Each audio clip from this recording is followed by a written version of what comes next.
दोस्तों अगर आप भी खेसारी लाल यादव का गाना सुनना पसंद करते हैं तो यह वीडियो आपके लिए है। दोस्तों आज सुबह ही खेसारी लाल यादव और नीलम गिरी का बहुत ही तगड़े लेवल का गाना वे म्यूजिक यूट्यूब चैनल पर आ चुका है, जिस गाने का बोले किसमिस। दोस्तों यह गाना आते ही पूरा यूट्यूब पर धमाल मचा देता है और इस पे गाने पर लाइक व्यूज कमेंट भर भर के मिल रहा है। दोस्तों सबसे पहले मैं आप सभी लोगों को इस गाने के बारे में बता देता हूँ। इस गाने को लिखे हैं आशुतोष तिवारी, इस गाने गाए भोजपुरी के दबंग खेसारी लाल यादव। दोस्तों इस गाने में सिर्फ खेसारी लाल यादव ही गाए हैं, कोई फीमेल सिंगर नहीं गाया है।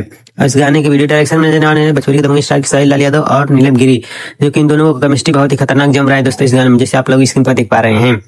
दोस्तों इस गाने को लिखे हैं आशुतोष तिवारी, यह गाना वे म्यूजिक के यूट्यूब चैनल पर अपलोड किया गया है और इस गाने में वीडियो को डायरेक्ट किए हैं पवन पाल और इस गाने में म्यूजिक दिए हैं दिनेश रेहान, जो कि म्यूजिक बहुत ही खतरनाक दिए हैं दिनेश रेहान। वे म्यूजिक का ये गाना है तो खतरनाक तो भाई होगा। ये म्यूजिक बहुत ही पैसा खर्च करता है अपने गाने में।